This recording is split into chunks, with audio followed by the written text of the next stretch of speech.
Assalamualaikum warahmatullahi wabarakatuh.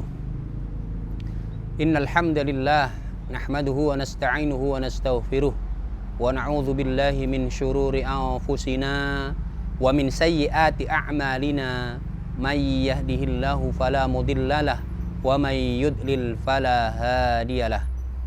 Ashhadu an la ilaha illallah wahdahu la syarikalah wa ashhadu anna Muhammadan abduhu wa rasuluh alladzi la nabiyya wa la rasula ba'dah.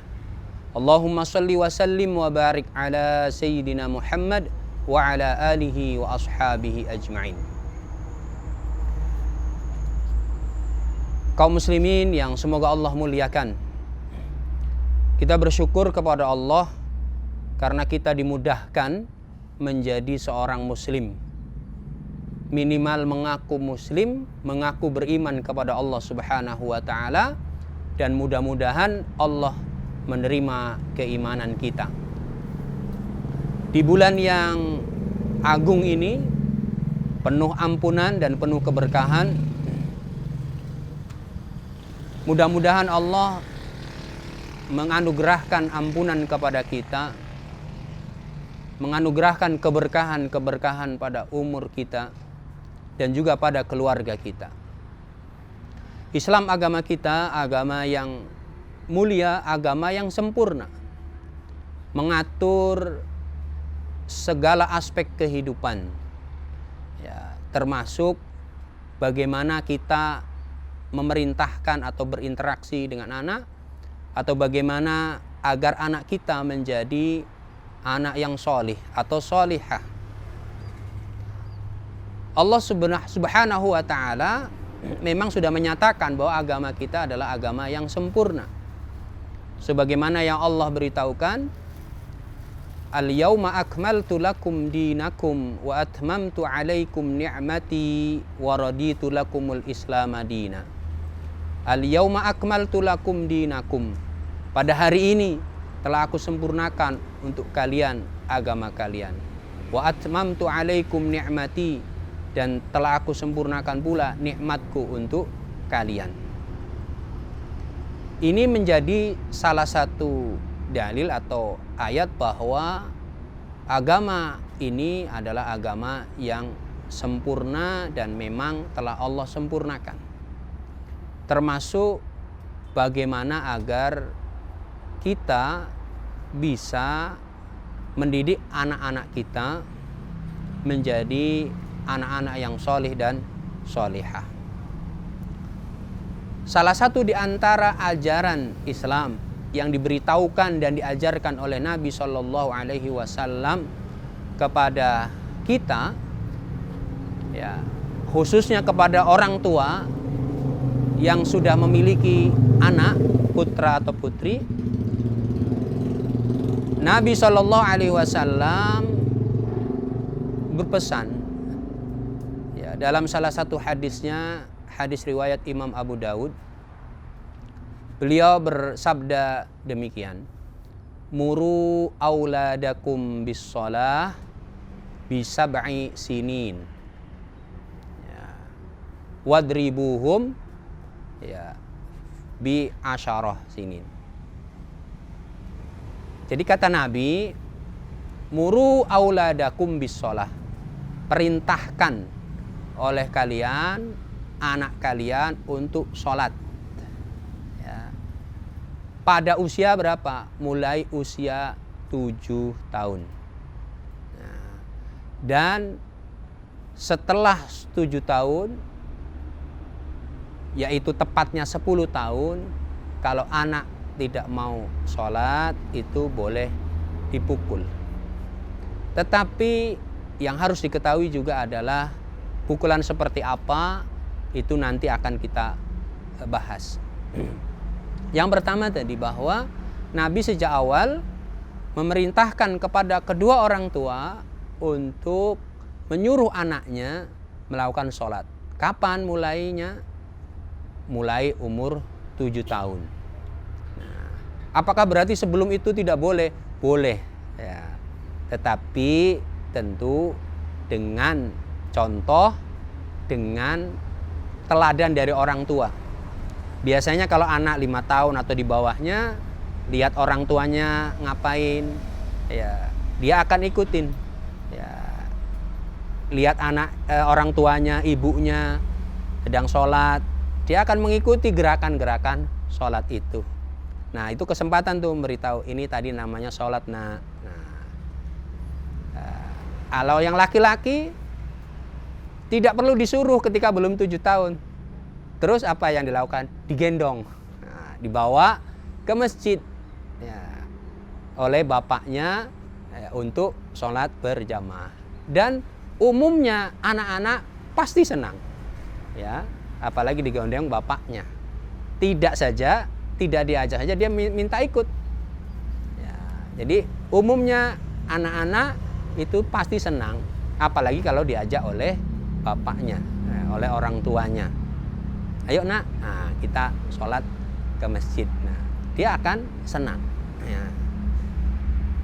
Nah, mulai umur 7 tahun tadi, kalau sudah dibiasakan sebelumnya, insya Allah akan lebih mudah lagi pada umur 7 tahun. Muru auladakum bisolah, perintahkan untuk sholat. Ya, ayo nak, atau nak, udah 7 tahun, kamu sudah ya mulai belajar sholat. Sudah mulai mengerjakan sholat. Nah, jadi diperintahkan. Tapi kalau belum mau bagaimana? Jangan dipukul, jangan dimarahi, ya, dijelaskan saja. Atau boleh dikasih hadiah. Kalau sholatnya 5 waktu, apalagi berjamaah, dikasih tuh kue-kue yang enak atau yang dia sukai, ya. Seperti sekarang ini misalnya, kalau ada takjil ya di bulan Ramadan di masjid, saya melihat yang paling banyak anak-anak tuh ya senang datang. Kita tahu mereka mungkin motivasi awalnya adalah makanan, tidak apa-apa, tidak masalah, bahwa hal itu menyenangkan bagi mereka. Wah, kalau saya hadir sore hari di masjid, saya akan dapat kue, akan dapat makanan yang mereka senangi. Bagus itu. Jadi tidak perlu dicela, apalagi pelit. Ya, dikasih saja. Ya, kita ajarkan kepada mereka kalimat-kalimat thayyibah, ya, dan dikesankan kepada mereka bahwa masjid adalah tempat yang menyenangkan, ya, bukan yang menakutkan. Nah, jadi kesannya adalah senang. Wah, kalau saya datang ke masjid maka akan dapat kue. Tidak apa-apa, namanya juga anak-anak, ya, namanya juga anak-anak. Jadi setelah tadi umur 7, 8, 9 ya sampai menjelang 10 tadi perintah saja, tanpa ada hukuman, tanpa ada kekerasan, ya, tanpa ada kekerasan verbal kata-kata maupun kekerasan fisik, apalagi kekerasan fisik. Nah, kemudian Nabi melanjutkan tadi, dan pukullah oleh kalian mereka ketika usia 10 tahun. Nah, tentu juga bukan berarti nak sholat nggak mau langsung dipukul, bukan begitu. Tapi ditanya dulu kenapa, ya. Nah, kata Nabi, kalau anak nggak mau sholat pada usia 10 tahun, abi atau bapak atau ayah terpaksa memukul. Nah, mau sholat apa mau dipukul? Nah, gitu. Ya udah bi, sholat aja. Nah, sholat, ya udah nggak apa-apa, ya. Jadi bukan kemudian langsung dipukul ya sebagai pelampiasan kemarahan, ya, dengan alasan oh ini kan kemarahan yang syar'i, ya nggak begitu. Ya, jadi tidak tepat kalau seperti itu. Kemudian yang kedua juga memukulnya itu seperti apa? Nah, ini juga diatur oleh syariat. Betul, memukul karena anak tidak mau sholat, betul. Tetapi ada syariat tentang atau kaifiyah tentang pemukulannya. Ya, seperti apa? Ya, tentu bukan pukulan yang melukai. Ya, dihajar seperti seorang petinju. Kamu ini, gitu.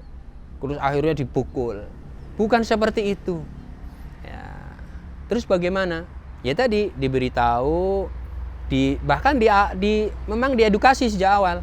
Nah, kalau ini sudah 10 tahun, kata Nabi harus dipukul. Ya. Maaf ya nak, ini terpaksa memukul kalau anak nggak mau sholat. Ya. Tapi tadi pukulannya seperti apa? Pukulan yang tidak melukai, tidak mencederai, apalagi kemudian sampai membahayakan nyawa. Ya. Bahkan ada salah seorang ulama mengatakan cukup misalnya dengan kayu siwak. Ya. Dipukul mana? Ya sebagai tanda bahwa kita memperhatikan dan serius. Dipukul mungkin, mohon maaf, bagian pantatnya. Plek. Nah, sakit nggak nak? Ya. Enggak, ya dipukul lagi. Plek. Sakit nggak? Sakit. Ya. Nah, kita bisa jelaskan, nah ini pukulan tidak seberapa dibanding dengan api neraka. Ya. Di sana bapak tidak bisa menolong, bunda ataupun umi atau ibu tidak bisa menolong. Ini baru di dunia dipukul segini sakit. Nah, jadi sebaiknya sholat ya. Nah, jadi akan terkesan dan tidak menimbulkan dendam. Ya, walaupun memang benar dipukul karena tidak mau sholat, tapi bukan pukulan seperti seorang petinju atau orang yang ingin mengalahkan atau karena dendam sakit hati. Tidak seperti itu. Kalau yang seperti itu yang dilakukan, justru nanti si anak malah akan membenci. Mungkin dia sholat tapi dia akan penuh kebencian kepada orang tuanya. Dan ini justru menjadi penghalang. Ya. Penghalang dia untuk menerima ya ketundukan kepada syariat Islam. Gara-gara dia membenci atau dendam kepada orang tuanya. Gara-gara dipukul. Dan bahkan mungkin kalau semakin besar dia akan memberontak dan semakin melawan. Dan bahayanya kalau kemudian melawannya justru dengan dia menunjukkan pembangkangan, tidak mau sholat. Wah, itu lebih bahaya lagi. Jadi bukan kemudian karena salah anaknya, tapi salah cara kita mendidiknya. Nah, jamaah sekalian, kaum muslimin yang semoga Allah muliakan. Jadi Islam sedemikian detil ya dalam mengatur, termasuk menjaga hak-hak anak. Nah, apalagi dalam masalah-masalah yang besar, ya, menjaga hak manusia, menjaga hak-hak rakyat. Ya, Islam memiliki aturannya detil. Ya, dalam perkara yang kelihatan kecil atau sepele seperti itu diatur, apalagi dalam perkara-perkara yang besar yang menyangkut hajat hidup orang banyak. Ya. Jadi tidak ada kemudian juga istilah hak asasi manusia dalam perkara tadi misalnya sholat. Nah, kalau anak misalnya mengatakan, Pak, Bu, ini kan hak asasi saya untuk tidak sholat. Nah, maka berarti pemikiran seperti itu pemikiran yang keliru. Ya, hak asasi itu bukan berarti kemudian boleh dia tidak sholat atau boleh dia sholat. Tetapi hak itu berbanding dengan kewajiban. Nah, maka anak mulai dari kecil diajarkan kewajiban, ya, termasuk tadi ya cara mendidik agar dia mau sholat. Ya. Tapi sekali lagi pesan saya adalah jangan jadikan hadis Nabi ini untuk yang boleh memukul, ya, hadis Nabi yang boleh memukul anak untuk melampiaskan kemarahan kita, ya, atau karena banyaknya problem kita kepada anak. Ya. Karena kalau sudah hatinya tersakiti, hatinya terluka, susah. Dia justru nanti akan membangkang. Nah, kalau sudah seperti itu bagaimana Ustadz? Maka minta maaf kepada anak, peluk anaknya, minta maaf kepada anak, ya, bahwa akui bahwa ada yang keliru, ada yang salah. Insya Allah, ya, kalau itu yang dilakukan, dipeluk, diakui, anak akan mencair, akan padam bara dendamnya, dan mudah-mudahan dengan seperti itu juga dia mau kembali tunduk kepada syariat Allah, karena juga ayahnya atau bundanya, kedua orang tuanya ternyata mau berlega hati, mau legowo, mengakui ketika itu memang keliru atau salah. Ya, sampaikan bahwa ayah bunda minta maaf, abi umi minta maaf, karena ini diperintahkan oleh Allah.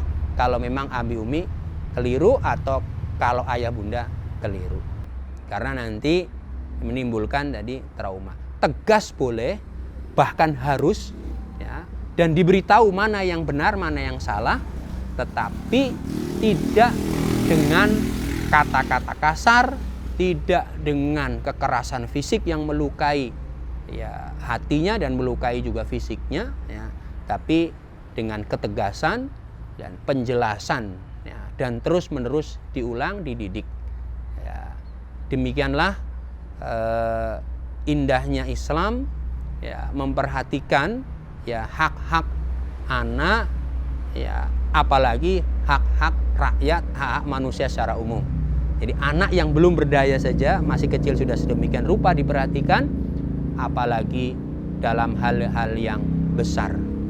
Insya Allah ketika kita mengkaji Islam, memahami Islam, kemudian mengamalkan Islam, maka keindahan, ya, kebaikan, rahmat itulah yang akan tersebar. Tetapi sebaliknya, ketika tidak mau memahami Islam, tidak mau mengkaji Islam, dan tidak mau mengamalkan, maka bencana, musibah yang akan menimpa diri kita, keluarga kita, dan juga masyarakat secara umum atau negara ini. Demikian, mudah-mudahan di bulan Ramadan yang mulia ini kita bisa memperbaiki kekeliruan kita kepada anak-anak kita, dan juga memperbaiki kekeliruan para penguasa terhadap rakyatnya. Semoga Allah Subhanahu wa taala melembutkan hati kita untuk bertobat dan kemudian bersegera menuju ampunannya, dan kita kembali kepada Islam secara kafah dalam semua hal, dalam semua aspek kehidupan. Demikian, billahi taufik wal hidayah. Assalamualaikum warahmatullahi wabarakatuh.